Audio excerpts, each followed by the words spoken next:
Let's offer a prayer together. All of you, please close your eyes, hold your hands, and you can take a 3 deep breaths. If in case you know the prayers, you can recite along with me. Om Ajnanatimirandasya Jnananjana Shalakaya Chakshuram Militam Yena Tasmai Shri Gurave Namaha. Namo Vishnupadaya Krishna Prishtaya Bhutale Srimate Bhakti Vedanta Swami Niti Namane. Namaste Saraswate Deve Gauravani Pracharine Nirvishesha Shunyavadi Pashyata Deshatarine. Jai Shri Krishna Chaitanya Prabhu Nityananda Shri Advaita Gadadhar Shivasadi Gau Bhakta Vrinda. Hare Krishna Krishna Krishna Hare Hare Hare Rama Rama Rama Hare Hare. Hare Krishna. So welcome you all for this mind management series. So those of you who are coming for the first time, a kind of a little quick recap of what's the subject matter, and then we'll proceed ahead. If I have to ask you, what is your closest companion who happens to know all about your secrets, all your passports, all your bank account details, what potentially would be the answer for that? Oh yeah, kind of, I have it written there, so it's easy to say. Otherwise you would have kind of said smartphone, isn't it? Everyone keeps a smartphone in the pocket. Now imagine if your smartphone gets hacked. I'm kind of making this analogy because when I used to work for a company, we were the first in the world who created the antivirus solution for the smartphone. So that's how, when we started our first session also, I was making the similar analogy in terms of smartphone and in terms of our existence. Imagine if your smartphone, I don't know now, it's been over 10, 12 years, I'm out of the industry, still a smartphone gets some viruses, some hacks, something like that. Imagine if your smartphone is hacked and it is stealing all your private information. How many of you really would be worried about it? Raise your hands. You'll be worried about it, isn't it? And we kind of discussed on the same line, on the similar line, would see that more closer than the smartphone is our mind.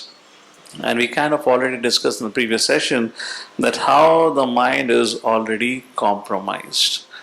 The nature of the mind is thinking, feeling, and willing. Again, let me make it for those who have come for the first time. This is specifically for those, and of course everyone else. Would you all agree that whatever we do in our life has one objective to fulfill, and that objective is, I want to be happy? Is that correct? Raise your hand. Quick hand. 100%, right? Whatever we do in our life, the end goal is that I want to be happy. I want to be peaceful, whatever way you're going to define the state of consciousness. But how much percentage of it happens actually? Not all our actions, not all behavior, not all our decisions that we take brings us to that conclusion, isn't it? Why? What's the problem? Therefore, in the very first session, I had discussed about the 3-level model of the self and of the smartphone. If the smartphone is corrupted, when you type number 9, it will type number 1. It will not give the response that you want. Similarly, we interact with this world through the interface that is called as mind. And if mind is corrupted, then our experience of our life would not be as what we originally wanted. Remember the example of Mahabaleshwar retreat? If you've gone out on Mahabaleshwar, living in a most expensive and wonderful Ramsuk resort, but yet it's all state of your mind. So the world that we perceive is nothing but the world that we have created within us.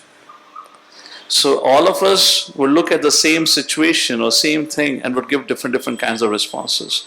A very simple classic example is a glass, the glass half filled.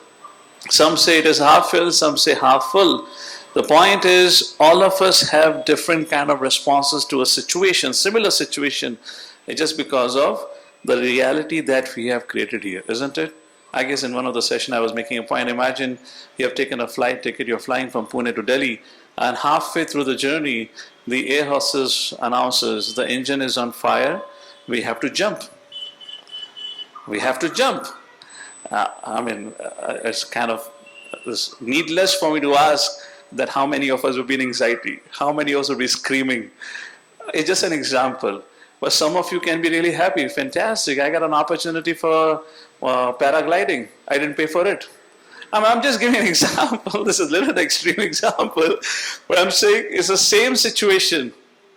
But there is a possibility of different response. Let's take a very simple case. Let's say you're stuck in a traffic. You're seeing people reacting very differently. So it's all but depends on the state of mind that we have created. So this whole subject matter that we are discussing here, the objective, this whole discussion is to overcome the weakness of our mind to live a wholesome life. So in the previous discussions that we had, the previous session, we have already identified the problem lies in the mind. We've already discussed of the solution. Now, what is there for us to discuss today? We're just going to build on the subject matter a little more.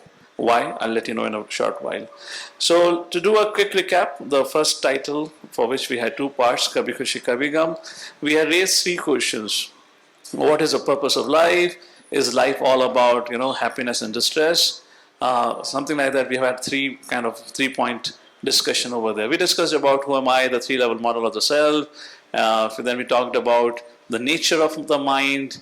And we kind of, at the end of the session, let's say the whole session, the first session, Kabhi Khushi Kabhi Gum, where we kind of showed you a movie also last time. How many of you saw the movie last time? I won't say the movie, but the trailer at least. How many of you had tears in your eyes, by the way? Oh, really? Guys are really advanced. It was a short clip, okay. It was not about the short clip. Trust me, whenever I have showed it in an enclosure, everyone have cried. It's just because it's a little too open, there was too much noise from outside. That environment really didn't set in. But how many of you remember the next incident we have discussed about the mental conditioning? The vegetable vendor and the lady. How many of you at that one time became emotional? Quite a few of you, isn't it? So anyways, so we discussed about the subject matter of how this whole experience of happiness and distress is never of the body, never of the soul.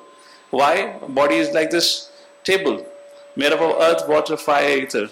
So we discussed about the body, which is made of earth, water, fire, ether. We already established that.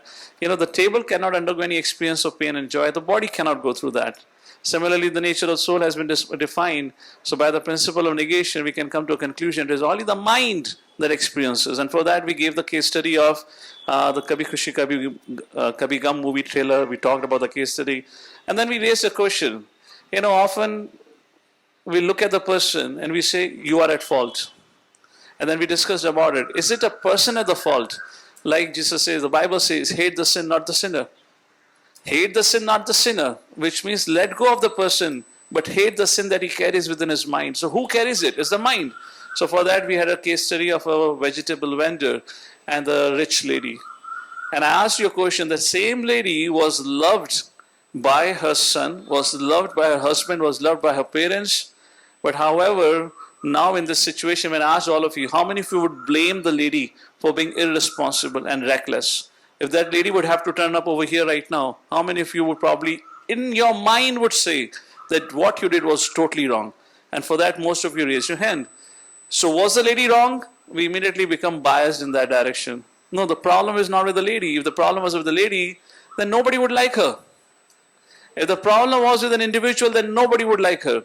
How many of you have an experience that there are some people who like you, some people who don't like you? Yes or no? We all have that. Why? It's a state of your mind. It's a state of your mind. When you come in relationship, when you come in close circles of your friends or family members, you behave in a certain way. Your mind tends to act in a certain way, but when you are outside, you may be acting a little selfishly, whatever way. And that is what kind of puts off other people around you. So the problem is not with you, the problem is with the conditionings that we have accrued over the time. And that's why we talked about it. Like in Bhagavad Gita, we learned, I don't know if we have that point here. You remember we learned a quotation, or you can say we learned a mantra last time. What was that mantra? We repeated 3 times. Bhagavad Gita, we have quoted for that. Sanjay describing Arjuna's situation. Arjuna describing his own situation to Lord Shri Krishna. Who remembers that mantra? Yes, Pooja. Go ahead, make a try. Everyone, identify the mind. Okay, go ahead. Identify the mind. No, don't identify with it. Everyone, please. Identify the mind. Don't identify with the mind. There's a huge difference. The problem lies with the mind. But when you start saying, I am the mind, then you become the culprit. So that's what we have kind of discussed, how to overcome of it. That was the kind of thing. Let's move forward.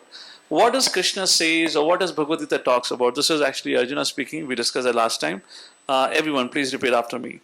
Chanchalam hi manha Krishna. You gotta be a little louder, okay? So it gives you a little good appetite. There's a nice dinner waiting for all of you. So chant out loudly. Chanchalam hi manha Krishna. Pramati ballabhadradam. Tasyaham nigraham manye. Vayurivasu dushkaram. So Arjuna is describing about the state of mind. He says, my mind is very fickle. My mind is very stubborn. We talked about all those qualities and we identified with it. Yes, mind is restless. Mind is very strong. If it decides something, then it really pushes for it. And even if it sometimes decides something, it can always change its position. Just like it was Arjuna who brought Krishna from Dwarka to the battlefield of Kurukshetra. And then after bringing Krishna there, he says, I will not fight. Can you imagine? And all of us have that experience. So Krishna says, yes, that's a case. And then, this is not the right immediate verse, but Krishna says elsewhere in the 6th chapter, he says, yes, Arjuna, mind, if it is controlled, it will be your friend. If it is uncontrolled, it will be your enemy. Please repeat. Udharadatmanatmanam natmanam avasadayat Atmaiva hi atmano bandhu Atmaiva ripuratmanaha. Udharat atmanatmanam, one should deliver oneself with the help of the mind. One should not degrade. The mind, Atmaiva hi atmano bandhu. Bandhu means friend. The mind is one's best friend. Atmaiva ripuratmana. The mind is one's worst enemy. So what was the diagnosis of the problem?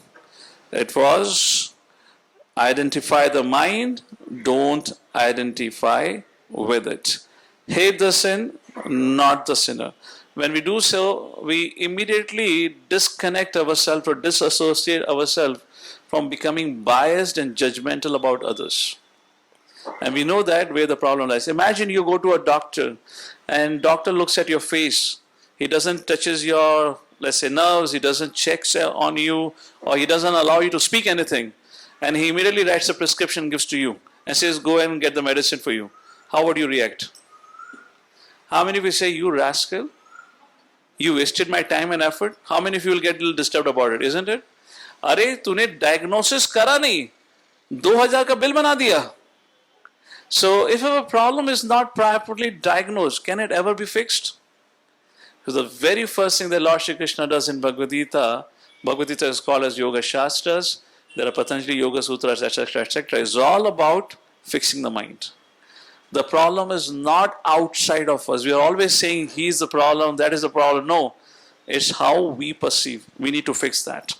That's the point Bhagavad Gita teaches. So some facts about it which we need to accept. Improving the hardware cannot treat the corrupted software.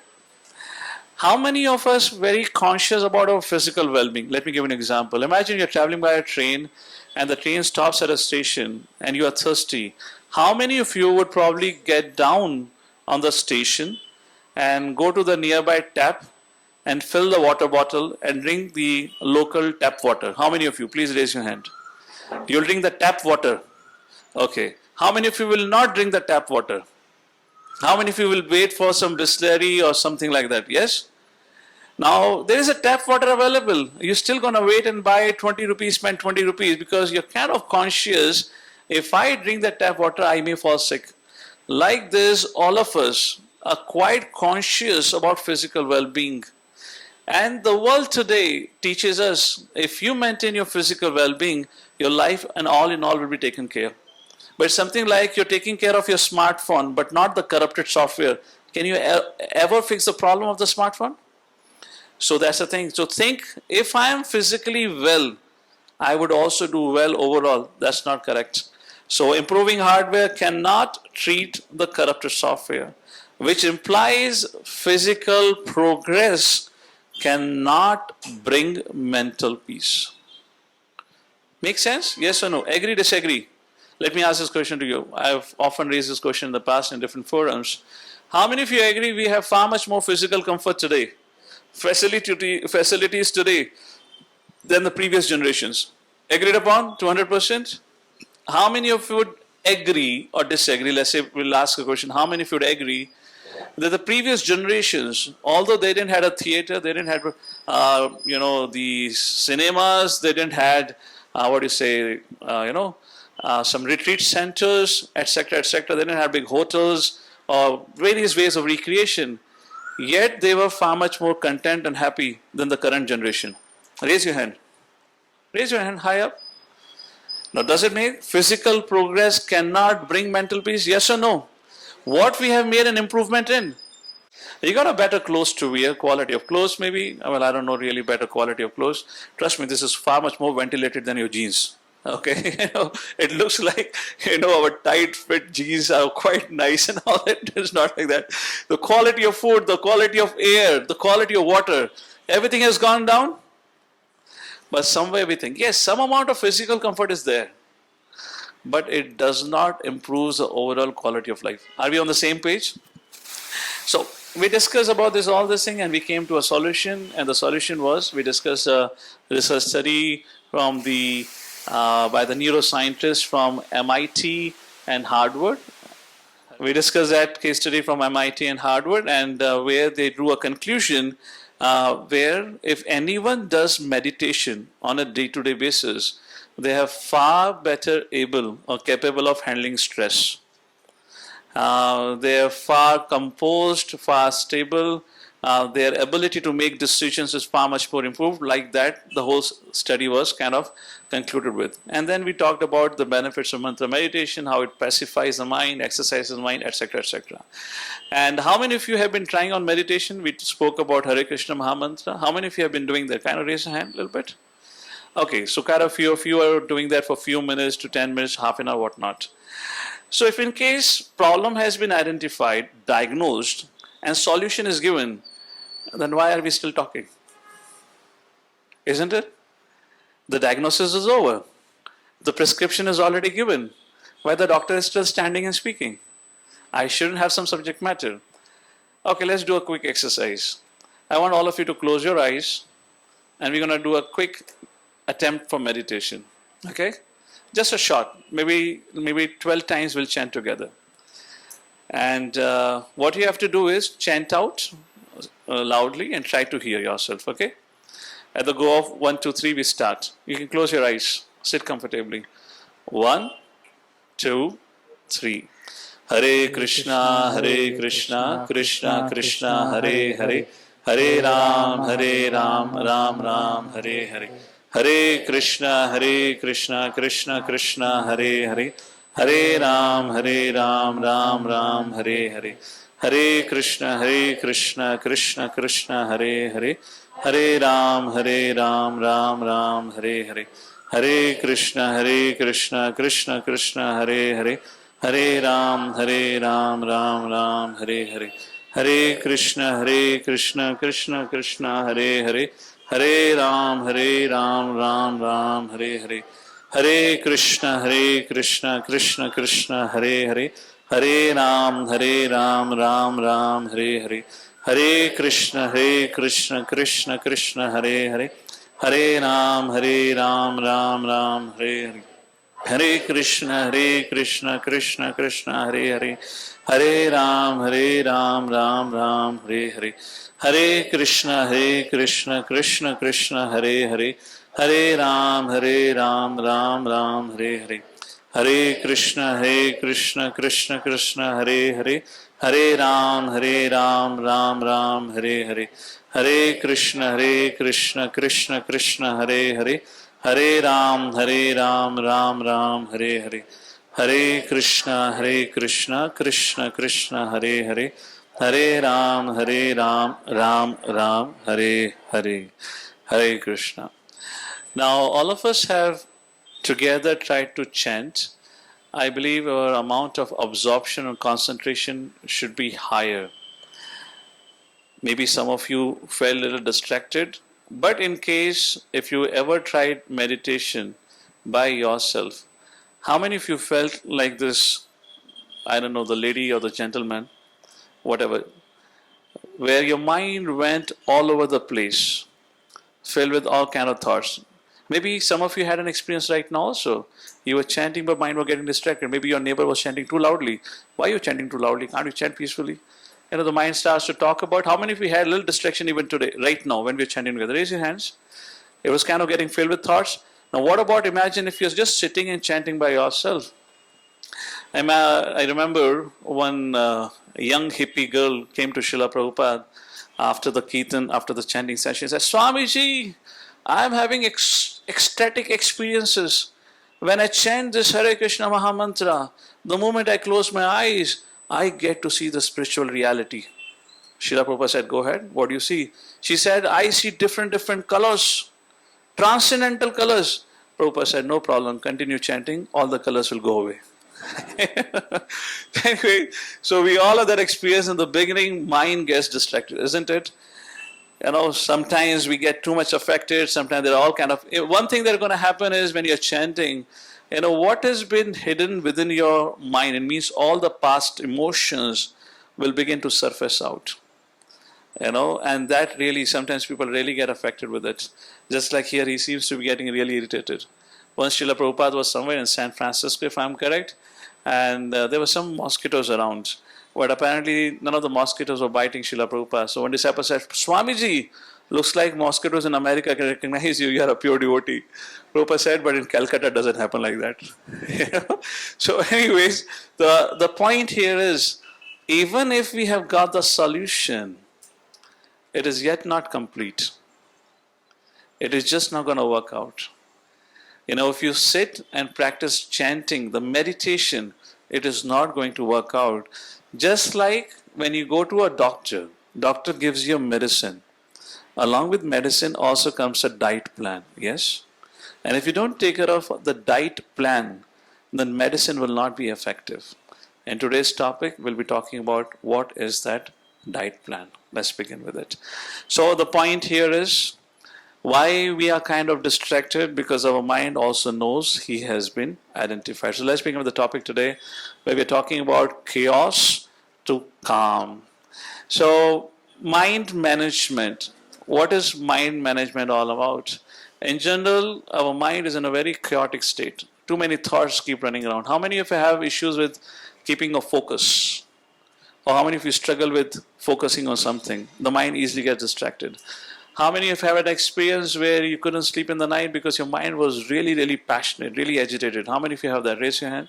Many of us have had different kind of experiences. So bringing our mind, which is in a chaotic condition, to bringing to a station or a situation of a calmness, that would be the subject matter. So before we take a step forward where we transition from chaotic state of our mind to the state of calmness, we need to understand first of all, if I do not do mind management, what will happen? Which means what you're already undergoing in your life. So let's take a look at it. Start with the Lord's advice. Lord says, this is the verse, if you don't control your mind, mind becomes your worst of enemy. Let's repeat after me. Bandhuratma atmanastasya येना आत्मैवात्मना जिताः अनात्मनस्तु शत्रुत्वे वर्तितात्मैव शत्रुव Bandhuratmatmanastasya, one who has controlled the mind, yena atmeva atmana jitaha, jitaha, conquered, then the mind becomes bandhur, the friend. One who has failed to conquer the mind, mind remains the worst of the enemy.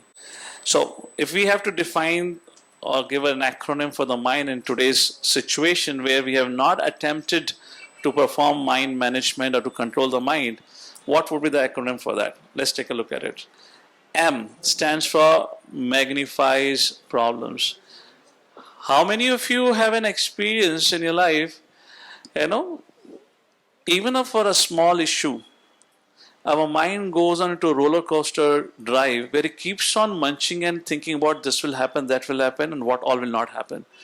And we keep on imagining problems. How many of you have that experience? It's just going on a roller coaster ride. Very, very frequent experience would be if in case you have got into a conflict with a friend. Now when you happen to see him, even if he smiles at you, कुछ तो षड्यंत्र रच रहा है ये, कुछ तो दाल में काला है, क्यों हंसा?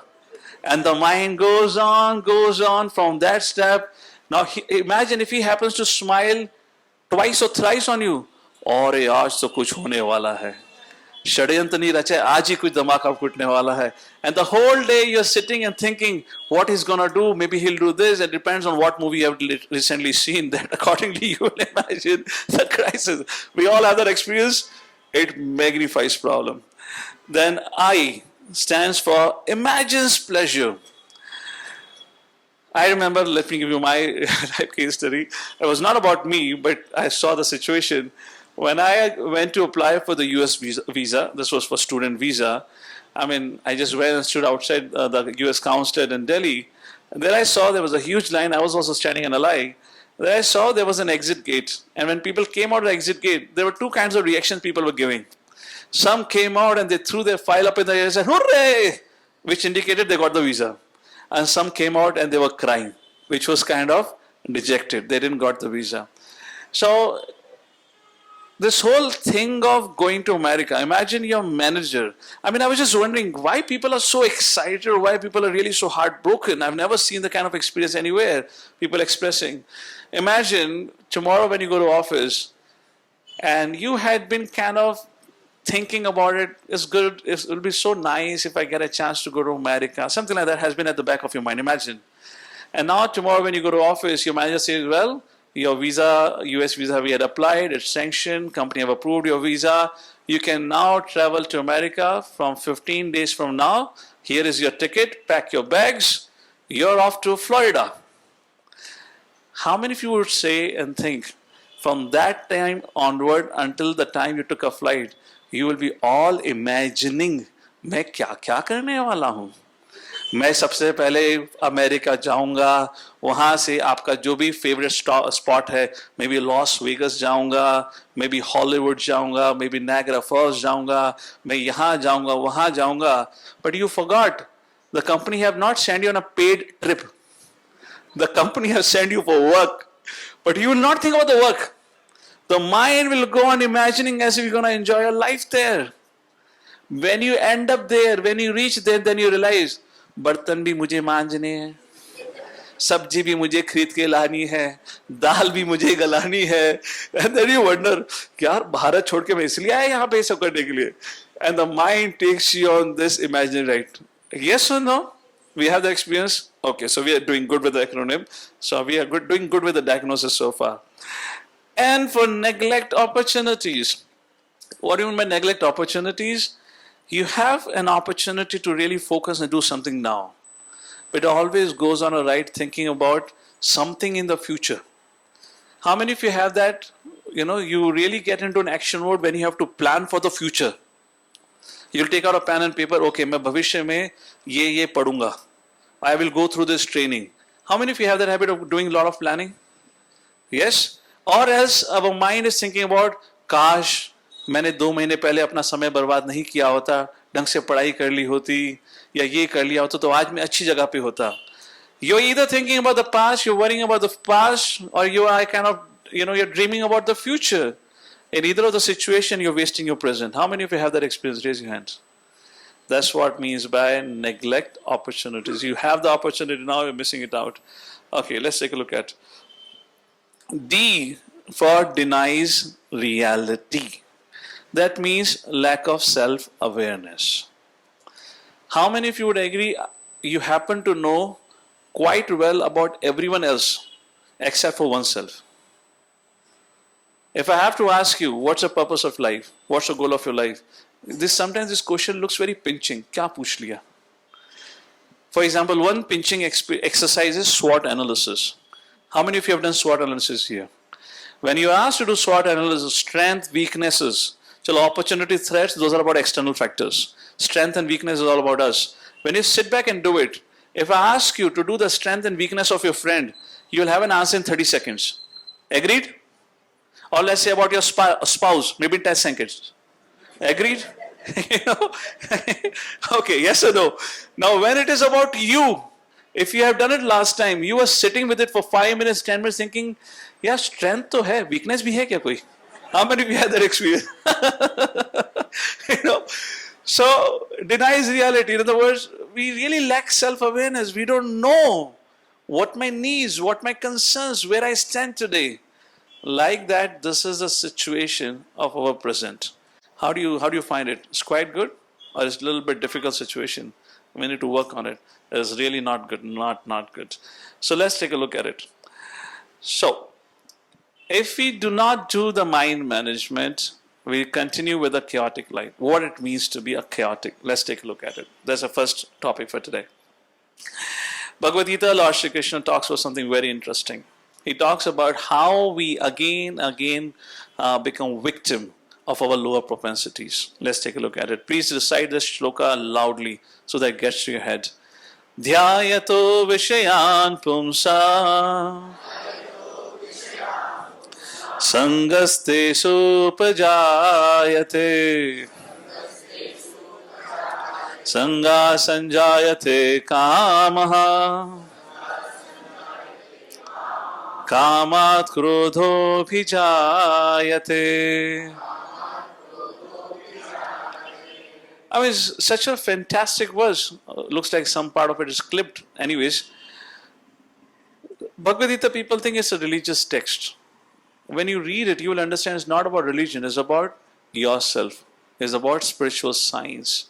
And look at what profound understanding and wisdom of what human psychology is given. Let's take a look at it. What Krishna is saying. Dhyayato, dhyayan, which means dhyan, contemplation. Is that okay? Dhyayato vishayan pumsam. Pumsam means living entity. Vishaya, visha means poison. This much Hindi is clear. Vishayan means sense objects. Whenever a person contemplates on any sense objects, what it is sense objects, I'll explain in a short while if you're not clear about it. Dhyayato vishayan pumsa sangat Tesu upajayate. Teshu means in him. Upajayate. Upaj. खेती में उपज होती है ना, तो उपजायते क्या उपज होता है? संगात, अट्रैक्शन. अब उस चीज के प्रति, सेंस ऑब्जेक्ट के प्रति अट्रैक्शन पैदा हो जाती है. संगात तेसु उपजायते, संगात संजायते कामः. जब अट्रैक्शन पैदा हो जाता है, संगात संजायते, तो उससे क्या आता है? कामः. Kama means strong desire to have it. Kama sanjat sanjayate kamaha, और फिर कामात क्रोध भी जायते. And from a strong desire to possess it comes anger. Let's take a look at it. Okay, let me read the translation here. How do I do it? Okay, let's read the translation here. While contemplating the objects of the senses, a person develops attachment for them, and from such attachment, lust develops. Okay, that I already explained. Let me give you an example. I'll come back to it. Something interesting is happening here. Let's take a case of a person who was an alcoholic before. He had gone through some treatment or some retreat or something, and he has kind of stopped drinking alcohol. Okay? Imagine he's walking through Hinjewadi Chowk, and there, anyways, any nook and corner these days you have less grocery stores. You have a lot of wine stores these days. Imagine on the corner of the street, while going off to his office or while coming to office to going to home, he happens to see a big wine shop. What would happen? So the wine becomes a sense object, and his senses are attracted to it. The moment he looks at it, what happens? Let's take a look at it. Contemplation. His mind will tell him, look at that. Doesn't it look so nice? Don't you remember this particular brand? How, I don't know, delicious would be the wrong adjective to use it. Wine is never delicious, whatever way the alcoholic find it, whatever way. So the mind tells you, look at it. How great, how great time or how much fun you used to have it while drinking it. That is dhyayato. Then attraction. Then the mind tells you, it is so nice. You can enjoy it. Pay attention to the words here. It is so nice, you can enjoy it. Dhyayato vishyan pumsa sangastesu upajayati. Sangas means attraction develops. Now from attraction comes attachment. Kamat krodho bijayate. Which means now the mind says, I want it and I want it now. Alright? And kamat krodho, right? That's the thing. Irritation, anger. Who can stop me from getting it? So I want all of you to please pay attention to what we have written there. And this is the conversation which is happening of the mind with you. Now, do you see anything changes here? It begins with some kind of a, if you do it, it'll be so nice. And how it makes into transition. For example, let's say the alcoholic knows if I drink again, I may have really damaged my liver or whatever reasons. Now, if imagine such a person is in that situation, how can he withdraw himself from going into the next stages which are described in the following verses? Is there a potential for that person to save himself? Yes, in what stage? We discussed 4 stages. Dhyayato vishyan pumsa sangaste supajayate sanga sanjayate kama kamat krodho vijayate. What stage he can withdraw himself before it becomes out of his hands? It's a little difficult question, but let's give a try. If you can think at it. If you can think at it. It's up on the board here. The answer is up over here. Yes. The first stage. Why? What happens at the first stage? If I can withdraw, if the person can withdraw from thinking. The person can withdraw from thinking. But why? Correct. Person can withdraw. What's happening in the first stage? Yeah, so... You're correct. Yeah. You're correct. But So- what's happening at the first stage? So, start thinking about that. Okay. Getting. Okay, good. Over here. We can have the mic here. Yes. Where in the mind, if we are able to control that, okay, it doesn't look good to me. Fine. You don't think about it, it's all good. But what's happening there? Okay, behind. How the mind is playing a trick with you. Of course, it happens so fast within us. We'll not have the opportunity. So correct, if we can fix the contemplation. But take a look at what exactly is happening. Actually, we should observe what we are thinking. That's what Izan said. Denies reality. We observe about everyone else, but except for oneself. Yeah. We have discussed about in the past also. Once in a while we should just learn to be silent and hear attentively. So observe, okay. But what's happening here? Let's take one last input here. At the back over there, I know it's a difficult question, but just let's see if you can really connect to it. Prabhuji, I can recall your story which you have given in your Bhagavad Gita lecture regarding that someone is attacking on Independence Day. Okay. So there are 3 stages. Okay. So Okay. if we can stop it at the first stage itself, then it would be... So it's all correct. It's all correct. Thank you so much. What is happening here? Take a look at it. How the mind is dealing with you. At the stage of contemplation and at the stage of attraction, the mind is acting as a third party. Look at you. How good it is. You would enjoy it. Look at the language. Look at that. Doesn't it look so nice? It's nice. You can enjoy it. And what happens at the third stage? Now you have identified with the mind. I want it. So when it goes to that stage, To come out of it is very difficult. Therefore, unless we have created the sense of self-awareness, we'll not be able to deal with our bad habits. We cannot really change ourselves. And how do we cultivate the self-awareness? It all begins with meditation. Let's take a look what happens here. Is that making sense? So this is sequentially happens. What happens next? Krishna says in the next verse, Krodha bhavati sammoha sammoha smriti vibramaha smriti brahmasad buddhinasho buddhinashat pranashyati. So क्रोध के बाद क्या होता है? क्रोधात भवति सम्मोहा, which means delusion. भवति सम्मोहा, सम्मोहा, मोहा. Sammoha means illusion. Delusion, confused. Where now the mind speaking in the first language or the first person, the mind says, I do not need anyone's advice. I know what to do. Sounds familiar? Have you had that experience? I don't want to hear anyone.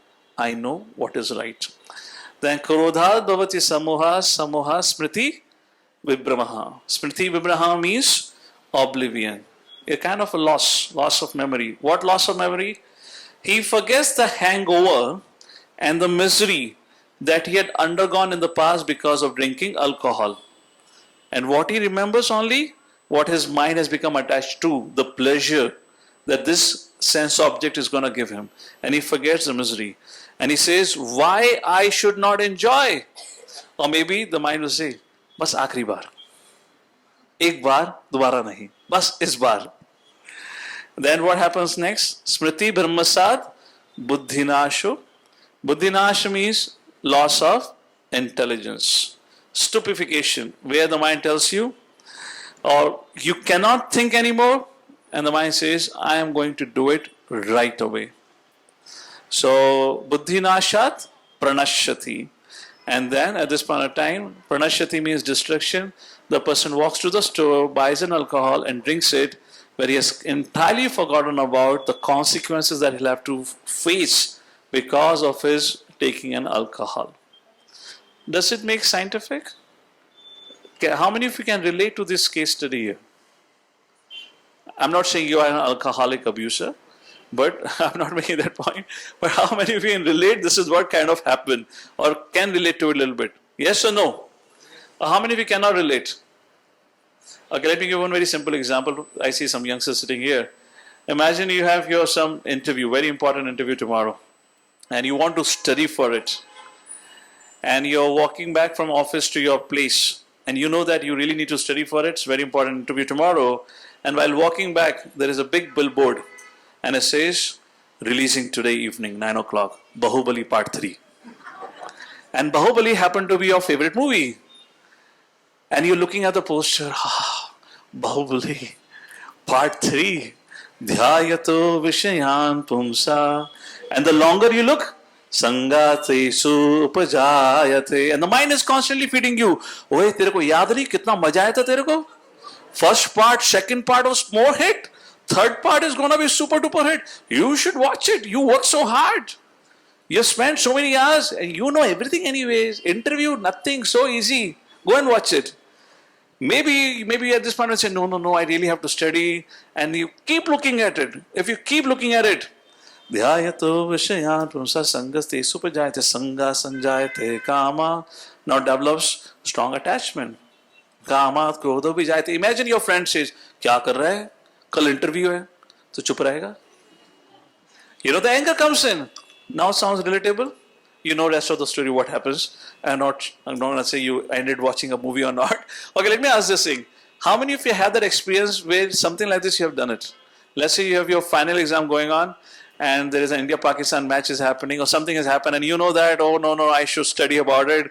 But you said, side mein rakho. Pehle match dekhte hain. How many of you have done this? How many can relate to this, that it happens? Now, this is just a very simple, neat and clean case study. There are a lot more happens beyond it. So, what is the process of victimization? Hare Krishna. Kids party?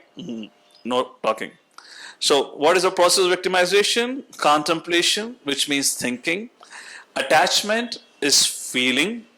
And then obsession is willing. Therefore, I said thinking, feeling is okay. If feeling is also difficult because feeling means emotions. If you have got emotions involved into it, to withdraw yourself is very difficult. So the best way is at contemplation. If somehow we can distract ourselves at the very first stage, then we'll not. Let me give an example. How probably you would have an experience of it. Let's say you're looking at something and you're thinking, I should have it, whatever it is. Maybe a very expensive cloth, maybe a very expensive car, or maybe a smartphone, anything. And suddenly you get a call from a bank manager. And the bank manager says, "Yeah, तूने पिछले 6 महीने का EMI नहीं भरा है." So there is a potential you are distracted. Yes or no? Now you may say, so your good fortune that you got a call from a bank manager and reminded you तूने 6 महीने का EMI नहीं भरा है. And then you say, नहीं नहीं अभी मेरा औकात नहीं है या मेरी हैसियत नहीं है, let me walk away. Yes or no? You got distracted because of external factor. But the matter of fact is, we will not have that external factors working always. Therefore, we have to build our internal strength where we consciously are able to withdraw or disconnect ourselves from this contemplation. Because you cannot change what's going to happen outside. You cannot really get rid of the billboards. You cannot really change what is shown to you on the smartphone. Isn't it interesting if you just ever go on the internet and you, let's say, you type about a new washing machine. You look at some washing machine.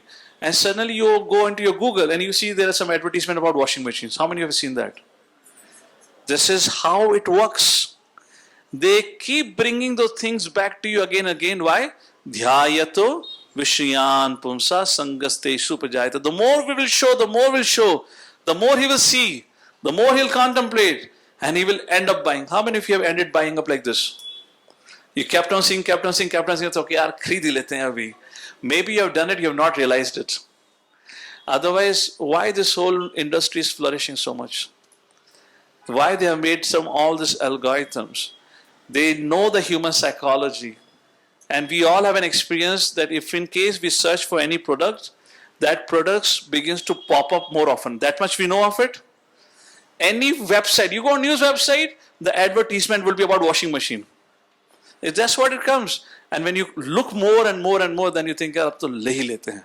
That's how this whole marketing and research function about it. So then after that is a gone case, irritation, delusion, oblivion, intelligence loss, and finally falls down. So is it making sense so far? If in case we don't learn about the art of mind management, which means controlling the mind, chaotic condition continues. We are helplessly driven into doing things which probably we didn't want to do it. At times, things which were destructive for us.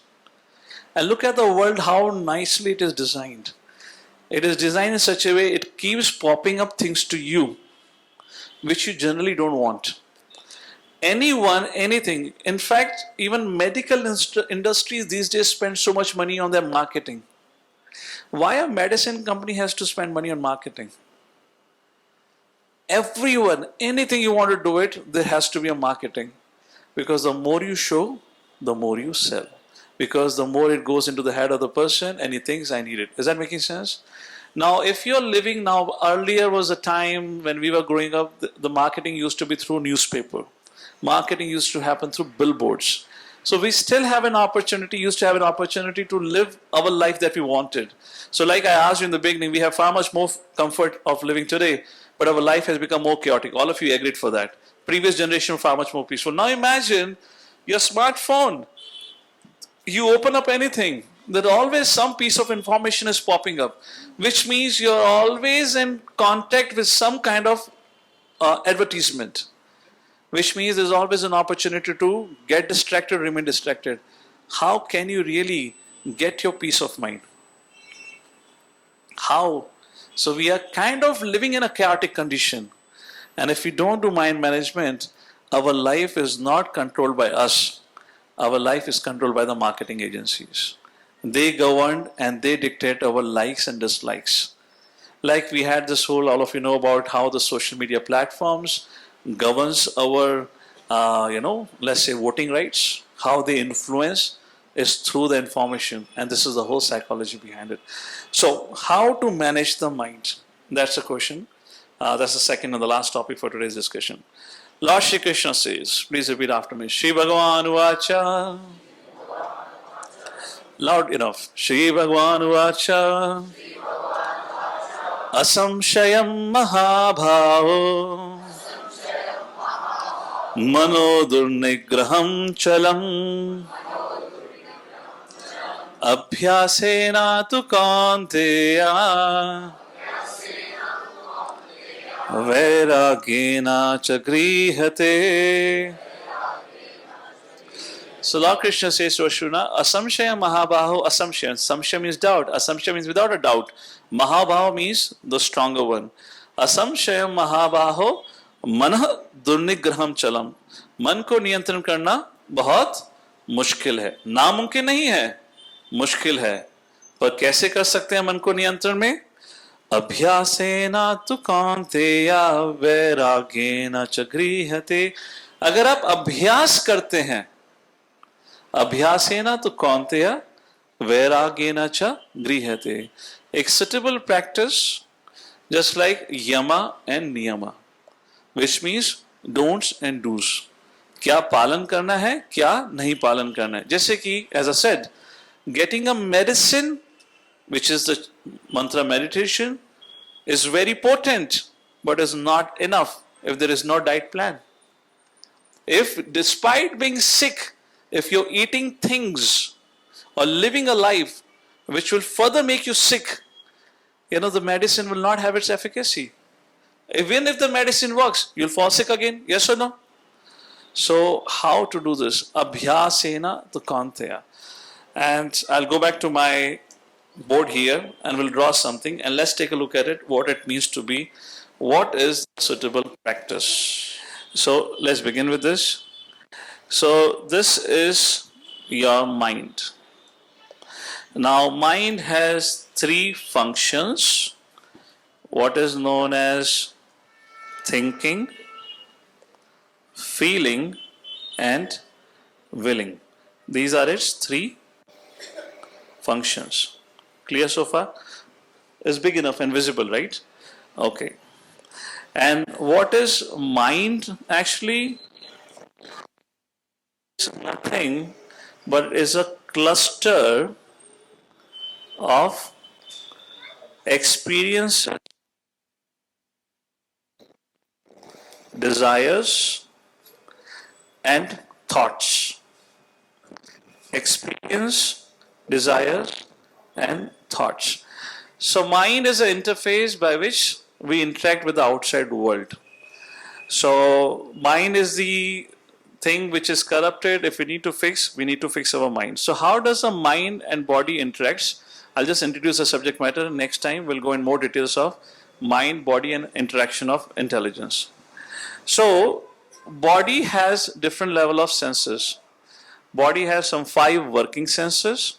Body also have 5 knowledge acquiring senses. What are the knowledge acquiring senses? Let's take a look at it. So this knowledge acquiring senses itself tells you that this is the input to the machine, right? Knowledge acquiring senses. We call it as an input. So our mind gets an input through these 5 knowledge acquiring senses. Now what are these? First is eyes, ears, nose, tongue and touch. You call it skin is okay. So from here we get an input and that input goes to the mind, and according to that input our mind gets conditioned. Our mind gets conditioned. So if let's call this red line to be a negative input, if we call this red input or red line as a negative input, for example, let's say Let me give you a case study and then we'll talk. Imagine you went to see a horror movie. We all have seen some horror movie, right? So kind of think about that. You're sitting in a picture hall, and it's pitch dark, and you're watching some horror movie, and there is the whole horror movie says there's a big castle or a bungalow, and वहाँ पर एक कमरा है, कमरा के अंदर locker है, कुछ लॉकर है, लोहे की लॉकर है. जब जब लोहे के लॉकर दरवाजा खुलता है की and the bhoot comes out and the ghost jumps out like that, okay? And you saw this 1 or 2 hours movie and repeatedly you see, anyone enters that particular room, opens the locker, and there's a particular sound that comes and the ghost jumps out and kills the person. Fine, you saw that, you laughed, you cried, you got horrified, whatever it is, fine enough. So you saw it, you heard it, is an input given to the mind, eyes, ear is involved into it, knowledge acquiring senses. Now, what happens to the mind? What conditioning has been created of the mind? Imagine now you come back home. Let's say you are living by yourself in your apartment, or maybe today evening there is no one there in the apartment, you're by yourself. Your apartment happens to be in the 21st floor, and coincidentally there is nobody on the floor. You come back somewhere around 12:30 in the night. Pin drop silence. Door opens. Key. Okay? The lift is metal, right? The sound comes. You kind of step out and you look. Nobody. हवा का झोंका चल रहा है. There is a little sound of wind going on, and you're walking towards your door. And now you take out the key and put into the lock. Card, card. And now you took on the knob and you move the knob. Key. You've never heard the sound before. Today you're having a special sound effect. You move it, you open the door, flung open it. It's all dark. You go inside, you switch on the light of the lobby, and now you enter in your room.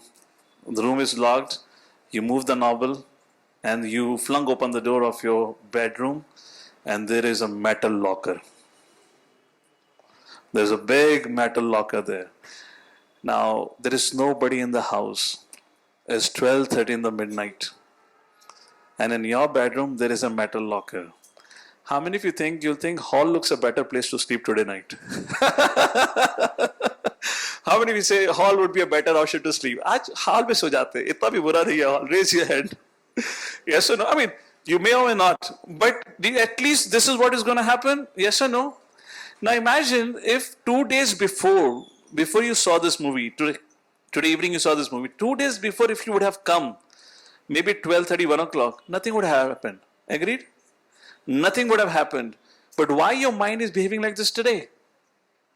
Knowledge acquiring senses. So in what association you subject yourself, or what kind of information you acquired, accordingly you condition your mind. Let's come back to the chart again here. So from the horror movie example, what you saw. So what happens with the mind? Mind develops a negative conditioning. It's just like always terrified, always sad. Now imagine you happen to,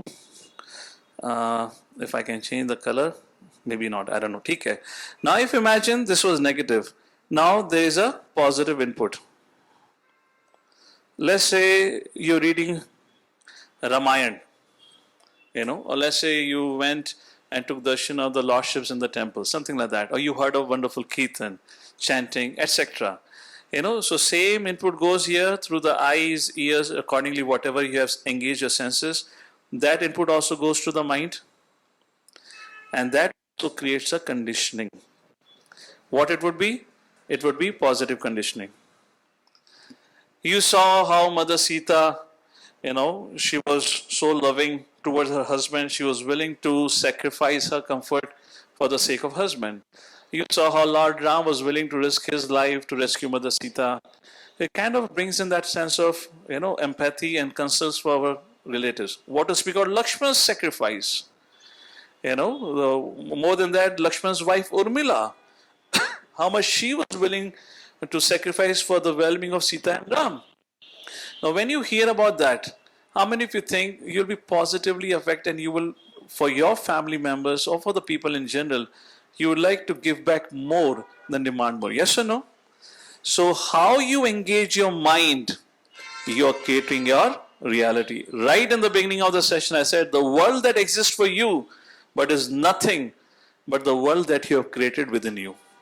And how you create the reality of life, it all depends on how you engage your knowledge acquiring senses. Now, if you know how knowledge acquiring senses, eye, ears, nose, tongue, and skin affects your mind, just like if you drink a direct tap water may affect your health, how much careful you would be what you see around, yes or no? What you hear around. So this is the diet plan. So even if you are chanting, but if you're not conscious how you are engaging your knowledge acquiring senses, then that effect or that efficacy of that treatment would not work out. I know that some of you might be thinking, this seems to be impossible. How do I do so in today's time? Don't worry, there is always a possibility. Krishna says, yes, there is a solution. So we already discussed this, how to manage the mind, asamshaya mahabhav, this is discussed. So therefore, so you understood about the precautions that we have to carry. Therefore, Lord Shri Krishna says in Bhagavad Gita, please repeat after me. Yada samharate chayam kurmo angani vasarvashaha indriyan indriyatebhyas tasya prajna pratishtita. This is the second chapter, verse number 58. Please pay attention to what Krishna says. Lord says, one who is able to withdraw his senses, knowledge acquiring senses. We talked about contemplation. Contemplation is happening through knowledge acquiring senses. If you develop the sense, no, I should not look at it, this is not good for me, I should move on. So if you withdraw your senses, Krishna says, what happens? From sense objects, as the tortoise draws its limbs within the shell, whenever the tortoise feels threatened, so it withdraws its limbs within the shell, is firmly fixed in perfect consciousness. So what is a spiritual training? A spiritual training is meant to equip us with this wisdom. When to engage ourselves with the outside world, when to withdraw ourselves from the outside. That's the only thing.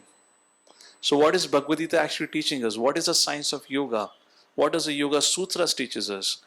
How we engage ourselves with the outside world and how we withdraw. What we have learned today is how only to engage. But we don't have any ability to withdraw. Yes or no? So when we look at something and if our mind says, oh, so good at it, then you cannot withdraw. And if you cannot withdraw, how can you say you're the controller of your life? If you cannot withdraw, how can you really define a destiny for you? Which means, if you do not have the control today to withdraw your senses, which means you are dictated, your life is dictated and ruled by somebody else. Therefore, we get so easily carried away with what the marketing agencies wants to sell us. And we so easily get caught up by that. Is it making sense? So Bhagavad Gita is actually giving us the opportunity to live a life of freedom, to live a life where I choose what I want to do. Not that the society will decide for me or somebody sitting in an office designing a marketing ad decides for me what I make decisions in my life. That is how Bhagavad Gita gives the control of your life back in your hands. Sounds a good solution? Sounds a good proposition? Unfortunately, that is what we have kind of rejected it. We said Bhagavad Gita is a mythology. Have you ever wondered why we are calling the science to be mythology and Darwin's theory to be science? Which is a fiction story, we call it as a science. And the science, which is given in Bhagavad Gita, we call it as mythology. Well, whoever reads the market, whoever has the money, dictates the terms and conditions. So what is the actual science has been termed as mythology, which is a fiction story like a Big Bang Theory, the Darwin Theory, etc., that are taught to us as real science. Even the authors who composed those theories very categorically wrote, this is my speculation, this is my hypothesis. What a speculation hypothesis means, it's not science. But it is taught to us as science. But what is a science has been rejected by us. So, concluding with it, how can we take a control of our life back in our hands? Because unless you have the control of your life, we are going to suffer. We will be exploited. Depending on who we are, it's just like becoming a puppet in the hands of the corporates. And accordingly, we move around here and there. So, very simple formula Bhagavad Gita gives, and that is A, B, C, D formula. What does A stands for? Please repeat after me loudly. A, association of saintly people. See, why do I ask you to repeat loudly? According to Vedic study model, when you repeat audibly, you remember for longer time. So make it as a practice. How many of you actually have no doubt that we have got a Kali Yuga memory? And Kali Yuga memory is so sharp, without shutdown, it gets refreshes. Yes or no? By the time you go home, it has already performed a refresh function. Everything has got wiped off. So, thoda repetition karoge, loudly bologe, to lambe samay to dhyan rahega. Once again, association of saintly people. So, Prabhupada was traveling somewhere and there was an air hostess and she was a little attracted. She was an American lady. She was attracted to a saintly dress and the demeanor of Srila Prabhupada. And she very nicely served Srila Prabhupada on flight. She said, sir, can I give you this? Can I get you fruits, etc., etc., like that. And Prabhupada was really impressed and pleased by her service attitude. At the end of the flight, Srila Prabhupada gifted her a copy of Bhagavad Gita. He said, whenever I get a chance, please read this Bhagavad Gita. A hostess was very pleased. She said, okay, so be it. Almost 30 years down the line, one of our devotees was traveling in one of the cities in Mexico. He was crossing from one city to another city, and in between the city, there were some villages and forest area. His car broke down on the highway. He had to get down from the car, look for some mechanic, and like this, with the hope to find a mechanic, he entered one small town or a village. Very few houses were there. He went and knocked on one of the houses, and a lady, an elderly lady, opened the door. And this man said, well, my car has got stuck. I'm looking for some help. I don't have a phone which is working here. I'm from America and the phone signal is not here. Do you know any mechanic in the town? Or if you have a landline, can I make a call? This is back in around 90s. Smartphone were not still there in the market much. So lady said, yes, why not? Please come inside. I do have a landline. You can make a call. He went inside. She offered him some water. It was just a one room, kind of a very small setup. And to his utter surprise, he saw a very beautiful altar. And on the altar there was Bhagavad Gita. There were beads kept there. And this devotee who had gone for his professional responsibility, he jumped up, he said, hey, how did you got this Bhagavad Gita? And you have made such a beautiful altar, you have the beads here? And then this lady narrated her story that long ago I met the author of this book, Prabhupada, when I was serving as an air hostess. So the story of air hostess that I said, who she met Prabhupada on the flight, Prabhupada gifted her a copy of Bhagavad Gita, and she said, when I met her, I felt so profound. Just by reading this Bhagavad Gita, because he asked me to read, I read it. I started chanting 16 rounds because Prabhupada says many times in Bhagavad Gita. I gave up non-veg, I gave up drinking, and I have been chanting 16 rounds for years together. And the devotee asked, so is there any devotees here? She said she has never met any devotee in her life except for Prabhupada. And you happen to be the second devotee. For 25 years by herself, wherever she was, like that. So, do not undermine the potential and potency. Therefore, I always say to people who have started coming to the programs, I say, just make one commitment. Whatever happens, I will go for one program in a week. I will not skip it. You make that commitment and see how Krishna will reciprocate to you. There would be a profound reciprocation. But if you do not make a commitment, you take it lightly. कि ठीक है जब मन हुआ चले जाएंगे, this excuse, that excuse.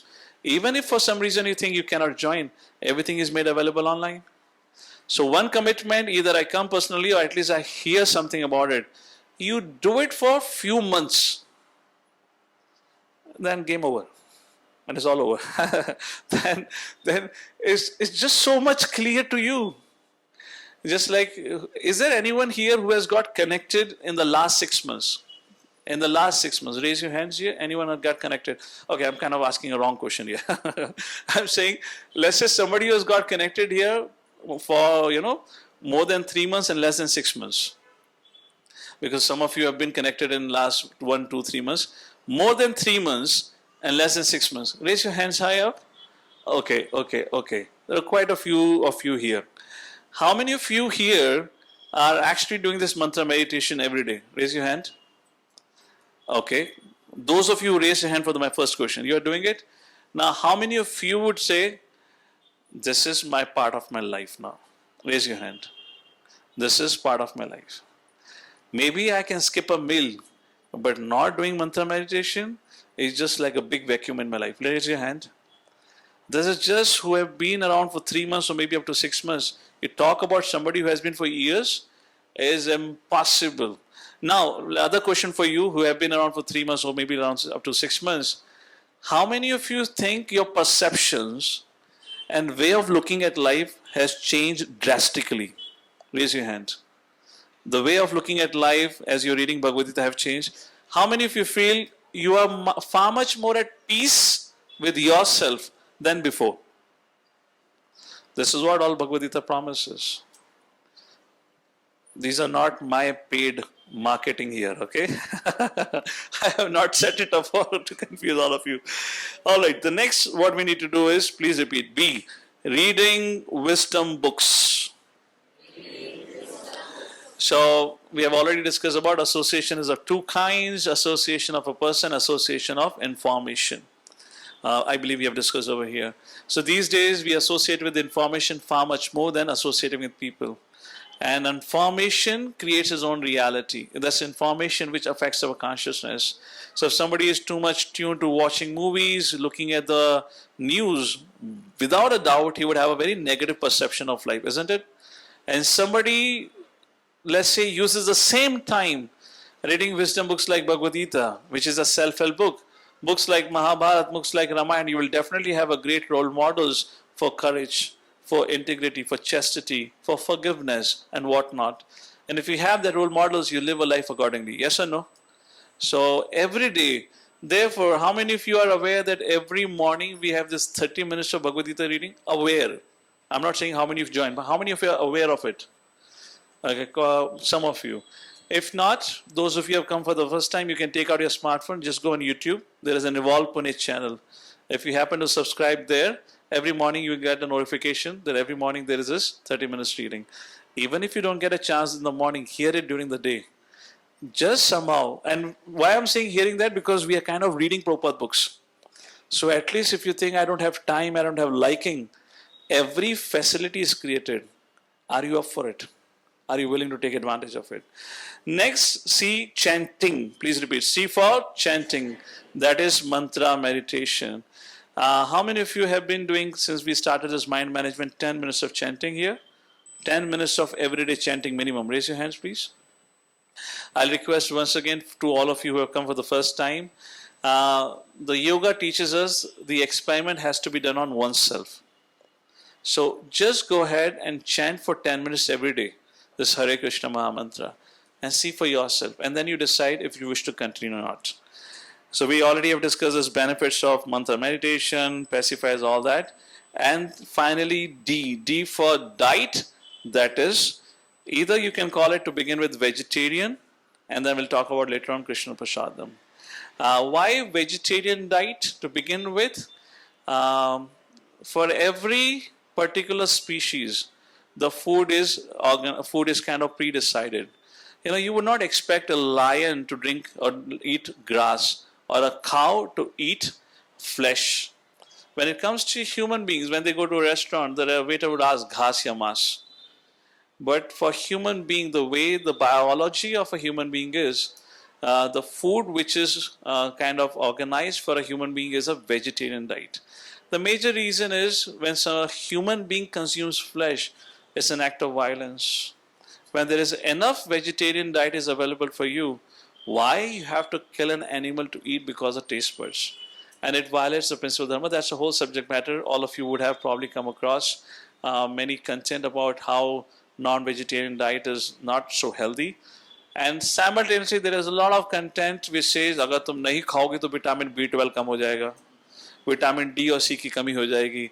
And you have allopathy doctors to defend those things why you should eat non-vegetarian diet. But Bhagavad Gita Krishna says, Patram Pushpam Phalam Toyam. What a human being is supposed to consume is a vegetarian diet to begin with. Like that. So if we follow this prescription along with the chanting of the holy names of the Lord, then all these thoughts that covers us when we are actually trying to do mantra meditation, which is like you're kind of trying to treat your mind with a medicine, it will become more and more effective. But if in case you have not followed the diet plan, what is the diet plan? A for association of saintly people, B for reading wisdom books, C for chanting, and D for vegetarian diet, or to begin, come to next is Krishna Prasadam. The mantra meditation would not create that efficacy, that result. So it requires a little endeavor. Is that okay? Some of you look like, अरे तो बहुत ज़्यादा हो गया आज के लिए, इतना बड़ा diet plan. I'll conclude with this. Let's take a look at it. I hope the sound will work. Such a feeling's coming over me. There is wonder in most everything I see. Not a cloud in the sky, got the sun in my eyes, and I won't be surprised if it's a dream.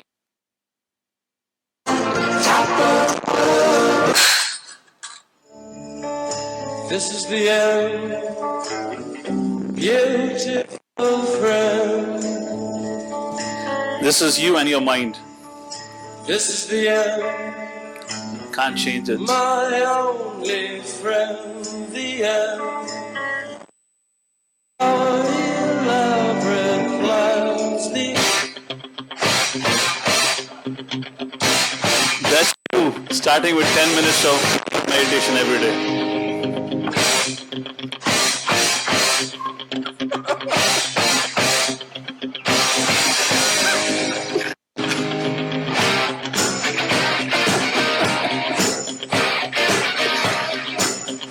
He turned the obstacle into an opportunity. So, we all have the potential, but somehow we give it up too quickly and too easily. To conclude for today's discussion, we know the source of problem, that is mind, and now we know the solution, mantra meditation. But is that all? Along with medicine, we have to follow the diet regimen also. What is the diet regimen for mind? Be cautious of your inputs. Be cautious of your inputs to the mind. That is, do not feed negative inputs to the mind through the knowledge acquiring senses. And make sure you're following the diet regimen of A, B, C, D. The two main things we talked about is about how your mind gets conditioned. Example of a horror movie. So what inputs you give, accordingly your mind develops a reality. So take care of that. When you're aware of it, just like you're aware of the drinking water, so you take a precaution, same thing. Second thing, add to this factor of association, wisdom books, chanting, and diet plan. So to conclude for today, once again, Bandhuratmatmanastasya Yena Atmeva Atmanaha Jitaha Anatmanastu Shatrutve Vartitatmeva Shatruva. For him who has conquered the mind is the best of the friends. But for one who has failed to do so, his mind will remain the greatest enemy. With that, I thank you all for your kind attention. We conclude here. When we meet next week, we'll go to the next part of this topic. We'll talk about building resilience. So today we kind of talked about how mind and body interacts. Next week we're going to go into a little bit of how mind and intelligence interacts and how you can build up on your mental strength. Strategies for bouncing back and regaining control of the mind. With that, thank you all for today. Hare Krishna. Any takeaway message which you would like to just share with everyone? Yes. Hare Krishna. So you said like regarding ABC, so association. So I would like to have like association of devotee or like saintly person who can. Keep it closer to your mouth. Okay. Yeah. So who can like give inspiration to my life, and second like reading the book or Bhagavad Gita. So I am like trying myself every day. I can read something, but I will try regularly reading it Okay. and chanting. So that I. Hare Krishna. Yeah, so one round I'm always trying, and every day I'm doing Okay, it. okay. And days died, so. All right. Thank you. Anyone else? Anything you like to share? Okay, here, Mother Sangeeta on the corner. Hare Krishna Prabhuji. I would like to take the message with me that how to stop yourself at the first stage from getting into the miserable situation. Which means contemplation. Be careful about it. Or in other words, how to withdraw your senses in case you start to contemplate, how to take your control back. Hare Krishna. Jagadguru Srila Prabhupada ki. Thank you.